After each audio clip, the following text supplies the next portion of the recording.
Once upon a time, in a certain village, a young boy was walking alone, by the riverside, when he heard desperate cries for help.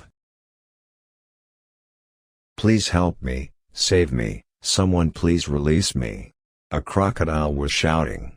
Flapping his tail, the animal was badly entangled in a net, like humans in their desires. The boy wanted to help the poor croc but was skeptical. "If I help you," he said, "you'll eat me, the moment you are free." The crocodile shed tears, and said, "How can I eat the person who saved my life? My kind doesn't savor their savior. I promise that I won't even touch you, and will remain eternally indebted to you." The boy felt pity, and began to cut the net.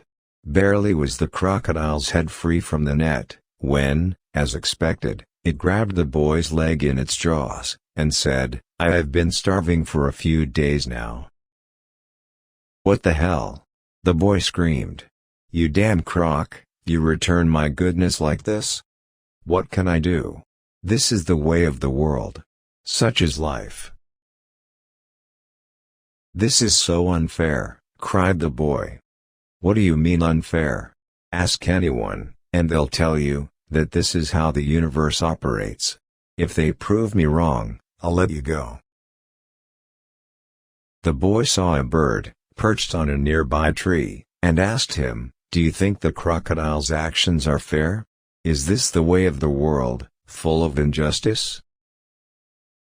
The female bird had been observing the entire episode, so she quickly replied that the croc was right. Goodness isn't always reciprocated in kind. She along with her partner spent their time building a safe nest to protect their young ones, but all that mostly went to waste, because the snakes would come and swallow the eggs, she apprised him. No doubt, she finished by saying, the world was not a fair place. "You heard it, kid," the croc said, tightening its grip on the boy's slender leg. "Let me eat you." Wait. He saw an old donkey that was grazing on the banks of the river, and posed him the same question. "Unfortunately, the croc is right," the donkey said. "I'm a donkey, everyone thinks I'm a fool, and yet even I know that this world is anything but fair. Bad things happen to good people all the time. When I was young, my master loaded soiled linen on my back, and extracted the maximum amount of work from me. I served him faithfully for years. Now that I am old and feeble, he has abandoned me, saying that he cannot feed me. So, yes, the crocodile is right. There's great injustice, inequality, and unfairness." "Enough now," the croc said to the boy. "I'm salivating, I can't hold it any longer. Say your prayer if you want." Wait, the boy insisted. "Just one last time, let me ask that rabbit. They say the third time's a charm. Since you saved me, I will give you final chance." Upon being asked the same question, the rabbit's reply differed completely from the bird and the donkey. "This is utter nonsense. It's not like that at all," the rabbit said. "The world is a perfectly fair place." "What are you talking about, you dumb bunny?" the crocodile mumbled with the boy's leg in its jaws. "Of course, this world is an unfair place. Look at me. I got caught in the net, to begin with, for no fault of my own." "You sound like a man trying to talk with pawn, beetle leaf, in his mouth. I can't make sense of your mumbling. Speak clearly and loudly." "I know where you are going with this. I'll open my mouth to speak clearly, and the boy will escape." "You stupid or what?" the rabbit said. "Have you forgotten how strong your tail is? If he attempts to run away, one slash, and he'll be dead." The crocodile fell for this false praise, and opened his mouth to continue the argument. The rabbit screamed, "Run, boy, run! Don't just stand there. and the boy took to his heels.